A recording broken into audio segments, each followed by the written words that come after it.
এখন 35% 40%-এ সংখ্যালঘুর তকমা নিয়ে আমি সংখ্যালঘু বলা যায় না। এটা হচ্ছে শেষ যুদ্ধ হিন্দুদের পক্ষে। স্বাভাবিকভাবে আর সত্যি ঘুমিয়ে ঘুমিয়ে ওই করা যাবে না। কাজেই আগে আমাদের সংস্কৃতি বাঁচবে, আমার মা বোনের ইজ্জত বাঁচবে, তারপরে আমি অন্য কিছু জিনিস ভাববো। আমার সেটাই বাঁচলো না।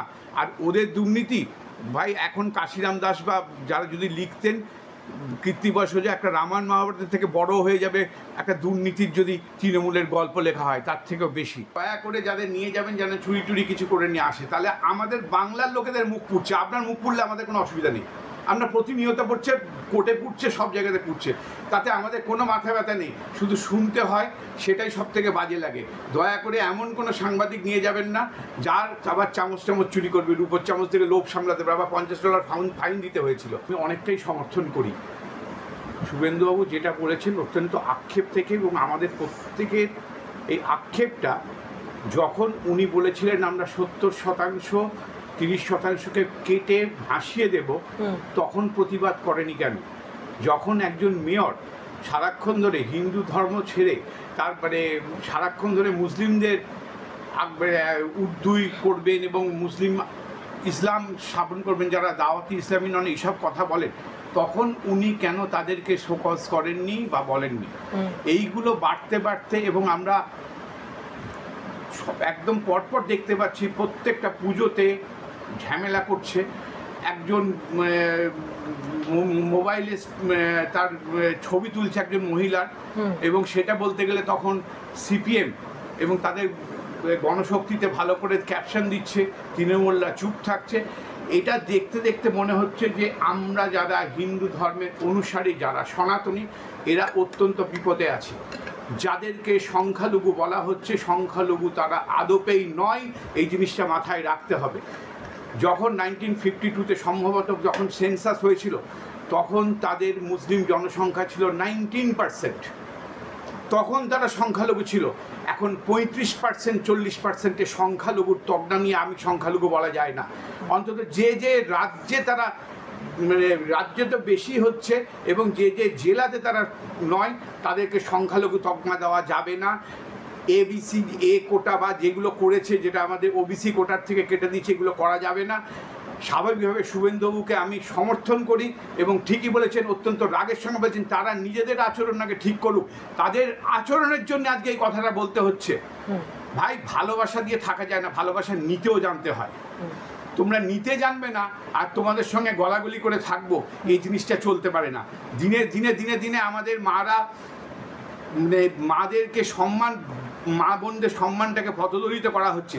আজকে বাংলাদেশে যারা বাংলা কথা বলে, যারা কাতর আকুতি মিনতি করছে, তারা বাংলাতে বলছে, তারা কখনো শুনছে না। সারা গোটা বিশ্বের দিকে দেখলে একটাই তারা জিনিস পড়ে, তারা সিরিয়াতে যারা খুন করছে খ্রিস্টানদের, তারা কি, তারা হয়তো সিরিয়াতে খুন করেছে একটা আদর্শের ভিত্তিতে, খ্রিস্টানদের খুন করছে, বাংলাদেশে খুন করছে কিসের বিশ্বাসের ভিত্তিতে? তারাও হিন্দুদের খুন করছে, খ্রিস্টানদের খুন করছে। খ্রিস্টানদের কমই হচ্ছে, কারণ সংখ্যায় ওরা কম, বৌদ্ধদের করছে।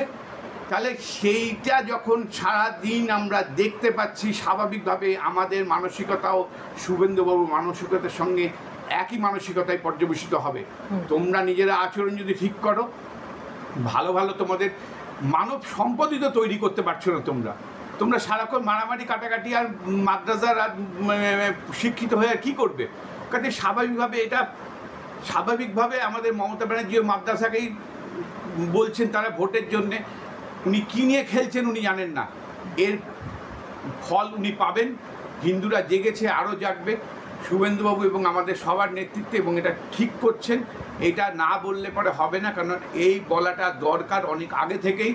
যদি উনি আগে থেকে এই জিনিসগুলো বলতেন, তাদেরকে যখন 30%কে কেটে ফেলে দেব, আর তুমি আমাদের আরও তো আরেকজন হুমায়ুন কবিরও তো কী সব বলেছিল, আর আমাদের তো মেয়র সাহেব তো ভুল বললেন, তখন যখন কিছু বলেন না, কাজে এরকম কথা তাদেরকে শুনতে হবে।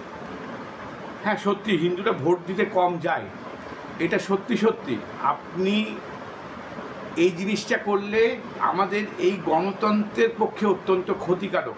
উনি যে হিন্দুদের চেতনা বাড়ানোর জন্য এই কথাটা বলেছেন, তার জন্য তাকে আমি সত্যি ধন্যবাদ জানাবো। হিন্দুদের জাগতে হবে। যদি তুমি তোমার নিজের মা বোনের সম্মান রক্ষা না করতে পারো, এই 35% 40% যখন আরও বেড়ে যাবে তখন তুমি আর সম্মান রক্ষা করার জায়গাতেই থাকবে না। কাজে এই ভোটের যুদ্ধ এটা হচ্ছে শেষ যুদ্ধ হিন্দুদের পক্ষে। স্বাভাবিকভাবে আর সত্যি ঘুমিয়ে ঘুমিয়ে ওই করা যাবে না। যারা তৃণমূলের হিন্দু করে, হিন্দুত্ব যারা আছেন হিন্দু যারা করেন, তাদের মনে রাখতে হবে মা বোনের সম্মান যদি না রাখতে পারেন তাহলে পরে আপনার করার কোনো কারণ নেই। আজকে বাংলাদেশে তৃণমূল নেই, সিপিএম নেই, কোনো দলই নেই, একটা ইসলামিক দল চলে আসছে, পাকিস্তানেও নেই। কাজেই সেই থেকে বাঁচতে যদি আপনি সত্যিই তৃণমূল করতে চান তাহলে পরে কিন্তু এইবারে পশ্চিমবঙ্গে এমন দলকে, হিন্দুত্ববাদী দল বলুন আর যাই বলুন না কেন, বিজেপিকেই দরকার, যারা অন্ততপক্ষে তাদের প্রথমে দেশ, মাঝখানে দেশ, শেষেও দেশ, দেশের কথা যারা সব থেকে ভাবে। আপনি কালাচ বলে, কালাচি তো মোস্ট প্রবাবলি আপনার বালুচিস্তানে যে, হ্যাঁ কালাচ যে জায়গাটা আছে সেইখানেতে যে ভোট হয়, যে প্রধানমন্ত্রী পর্যন্ত হয়েছিল, কত ভোট পেয়েছিল জানেন? মাত্র 500। কারণ বাকি বালুচিস্তানেরা ভোট দিতে চায় না, কারণ তারা চায় না যে বালুচিস্তানকে স্বাধীন করার জন্যই যায়। তিনি সেই ভোট পেয়ে বোধহয় প্রধানমন্ত্রী হয়েছিলেন, ভদ্রলোক, নামটা আমি ভুলে গেছি। তো স্বাভাবিকভাবে ভোটটা প্রচণ্ড প্রয়োজন, হিন্দুদের প্রত্যেককে বেরোতে হবে এবং তাদেরকে স্বাভাবিকভাবে সেন্ট্রাল গভর্নমেন্টকে ভালো করে দেখতে হবে যাতে সে তার নিজের ভোট দিতে পারে এবং আঙুলের ছাপ দিয়ে যেরকমভাবে মানে করছে সেইভাবেই চেষ্টা করতে হবে এবং তাদের ঘর থেকে বেরোনোর জন্য প্রোটেকশনও দিতে হবে। ওই মাঝপথে যাতে দাঁড়িয়ে মানে লুঙ্গি বাহিনী যাতে তাদেরকে না ফিরিয়ে দিতে পারে, এই জিনিসটা করতেই হবে। না করলে পরে সত্যি আমাদের দিকে জন্য প্রচণ্ড অন্ধকার দিন আসছে। প্রথম কথা, আপনি যাকে ধর্ম বলছেন আমি সেটাকে ধর্ম বলছি না। যখন মহাভারতের যুদ্ধ হয়েছিল, যখন গীতা পাঠ করেছি, গীতা যখন বলেছিলেন, তখন কিন্তু অন্য কোনো ধর্ম ছিল না। হিন্দু ধর্ম বা সনাতনী ধর্মটা হচ্ছে সম্পূর্ণ রকমভাবে শান্তি প্রতিষ্ঠার জন্যে, যারা দুর্নীতিগ্রস্ত তাদের বিরুদ্ধে। এটা হচ্ছে প্রথম বেসিক জিনিস। আপনি এখন হিন্দু ধর্ম মুসলিম ধর্ম বললে হবে না, সনাতনী একটা কালচার, তার মধ্যে সেই কালচারের মধ্যে প্রচুর মুসলিমও আছে। আপনাকে একটা উদাহরণ দিলে আপনি বুঝতে পারবেন খুব ভালো করে। ভারতবর্ষে যতজন মুসলিম আছে, খ্রিস্টান আছে, এরা কনভার্টেড। এটা আপনি মেনে নিচ্ছেন তো? ম্যাক্সিমাম আপনি দেখবেন এরা প্রত্যেকেই, ম্যাক্সিমাম লোকই কিন্তু, সেই হিন্দুই হোক মুসলিমই হোক, তারা কিন্তু তার মা বাবাকে নিয়ে থাকে, দরিদ্রই হোক। কিন্তু বিদেশে যেই মুহূর্তে তার বয়স 18 পেরিয়ে গেল, বিয়ে করলো, মা বাবাকে টাটায় করে তারা আলাদা করে অ্যাপয়েন্টমেন্ট করে তারা থাকতে হয়। এইটাই আমাদের কালচার, এটাই হচ্ছে আমাদের সংস্কৃতি। কাজে এই ধর্ম বললে হবে না, হিন্দু মুসলিম কালচারটা কিন্তু এক। যারা এই আমাদের সংস্কৃতি 5000 বছরের সংস্কৃতি ধারক আর বাহক, তারাই আমরা সনাতন সংস্কৃতি। সেই হিন্দু হতে পারে, মুসলিম হতে পারে, খ্রিস্টান হতে পারে। আমাদের লড়াই বাকি যাদের মস্তিষ্ক বিকৃত হয়ে গেছে অন্য কিছু ভেবে, তাদের সঙ্গে। আমরা হিন্দু মুসলিম করে লড়াই নয়, এটা বেসিক জিনিস। আগে আমাদের সংস্কৃতি বাঁচাতে হবে। আমি যদি নিজের সংস্কৃতিই না বাঁচাতে পারি, আমি কি করে উন্নতি করব? আরে আজকে যখন উত্তরপ্রদেশে রাম মন্দির হয়েছে, উত্তরপ্রদেশের আজকে কীভাবে চেহারাটা পাল্টে গেছে বলুন তো। শুধু একটা ধর্ম বললে হবে না, একটা মন্দির কীভাবে চেঞ্জ করতে পারে সেটাও আপনাকে ভাবতে হবে। কাজেই আগে আমাদের সংস্কৃতি বাঁচবে, আমার মা বোনের ইজ্জত বাঁচবে, তারপরে আমি অন্য কিছু জিনিস ভাববো। আমার সেটাই বাঁচলো না। আর ওদের দুর্নীতি, ভাই এখন কাশিরাম দাস বা যারা যদি লিখতেন, কীর্তিবশ যে একটা রামায়ণ মহাভারতের থেকে বড় হয়ে যাবে একটা দুর্নীতির যদি তৃণমূলের গল্প লেখা হয়, তার থেকেও বেশি। শুধু কোর্টের কাগজগুলোই দেখবেন না যে কত দুর্নীতি। কাজে লোকেরা এখন দুর্নীতিও খাচ্ছে না, কারণ ওরা জানে প্রত্যেকটা ক্ষেত্রেই দুর্নীতি, একটা জায়গা নেই। আজকে প্রত্যেকটা স্কুল বন্ধ হয়ে গেছে। আজকে মানে লোকেরা একটার বেশি ইস্যু নিতে পারছে না, বাচ্চা নিতে পারছে না, বলছে আমি পড়াবো কী করে। এই জিনিসগুলোকে আমাদের সরকারি স্কুল, আমরা তো সরকারি স্কুল থেকে পাশ করেছি, তো সেইটা জায়গাটাতে আমাদের ফিরিয়ে দিতে হবে। এটা পারলে একমাত্র বিজেপিই পারবে, আর কেউ পারবে না। কাজেই সবার হিন্দু মানুষ না, যা বলেছেন হুমায়ুন কবির, এইটাই একমাত্র সমর্থনযোগ্য। ওই ভাত পান্তা খেয়ে না ঘুমিয়ে ভাবু, তুমি ভোটটা দিতে এসো সকাল সকাল, কোনো প্রতিরোধ মানবে না, তারপরে দেখা যাক কী হবে না হবে। এটা তো সর্বক্ষেত্রেই তাই। উনি যেটা বলেছেন একদম ঠিক বলেছেন।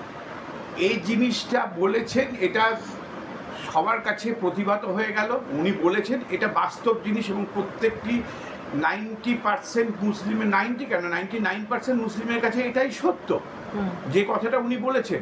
শুভেন্দুবাবু বলেছেন শুধু তৃণমূলের মুসলিম বিধায়কদের, যারা এরকম উচ্চিংড়ের মতো ভুলভাল কথাগুলো বলে, তাদেরকে কি করবে, কোলে করে আদর করে রাখবে? স্বাভাবিকভাবে উনি এটা বলেছেন। আর শুধু উনি তো মুর্শিদাবাদে না, রেজিনগরে ঢুকতে দেবেন না বলেছেন। ক্ষমতা তাকে করে দেখান, 2026-এ পরে উনি কোথায় থাকবেন সেটা দেখতে হবে। মুসলিমদের মধ্যেও ভালো কিছু অংশ আছে যারা জাগছে, যারা রাষ্ট্রবাদী, তারা জানে এই নক্কারজনক নোংরা লোকগুলোকে কি করে মানে ভুলন্টিত করতে হয়। এই জিনিসটা জাগছে। সব মুসলিম কখনোই খারাপ হতে পারে না, অনেক মানুষই জাগছে, রাষ্ট্রবাদী মুসলিমও আছে। আমি তাদের আরও তাড়াতাড়ি যাতে জাগে সেই প্রত্যাশায় থাকবো। সেটা ক্ষমতা থাকলে করবেন, 2026-এ পরে ওনাকেই খুঁজে পাওয়া যাবে কিনা সেটাই তো দেখতে হবে। এটা বাস্তব জিনিস যে জিনিসটা উনি আগে বলেছেন তার জন্য ক্ষমা চান যে এরকম ধরনের কথা বলা যায় না।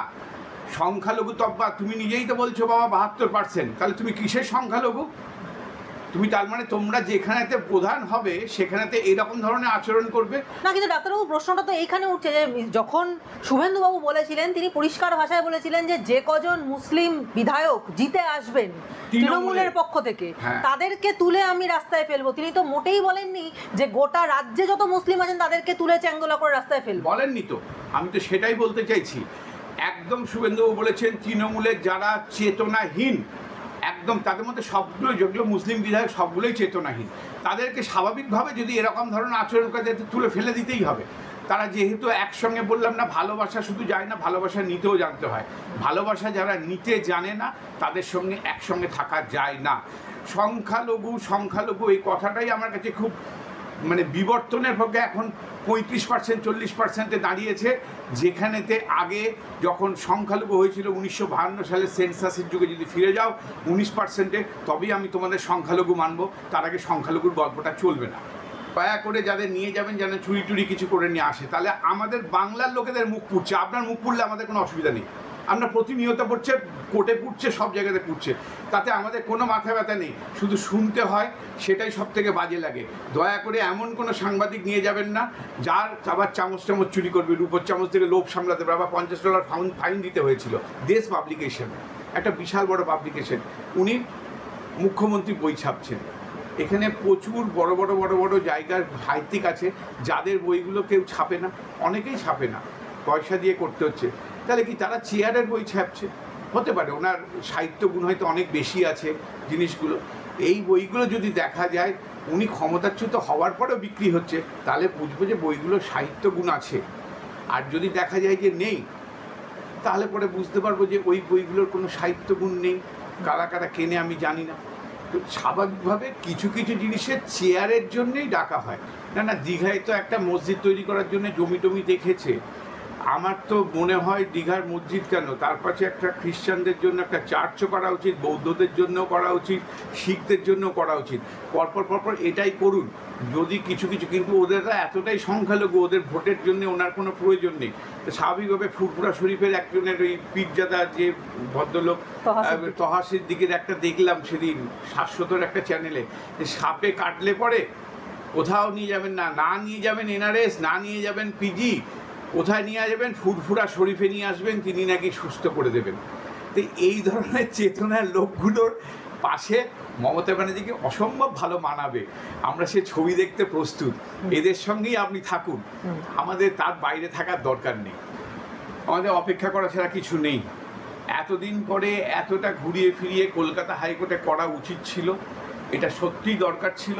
এবং হলে যেন ইনভেস্টিগেশন প্রপার হয় এবং প্রত্যেকটা জিনিসকে সত্যতা বিচার হয়, এটা খুব প্রয়োজন আছে।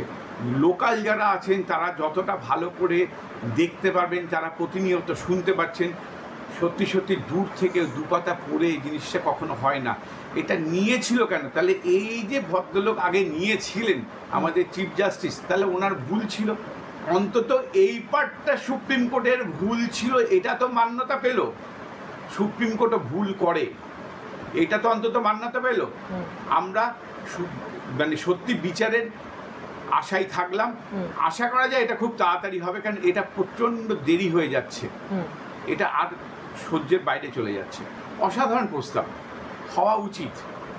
একজনকে তসলিমা নাসরিন কেন, আপনি দেখবেন প্রত্যেকটা যেই একটু বিরুদ্ধে লিখে সালমান রুশদিকেও চোখ বোধহয় নষ্ট করে দিয়েছিল।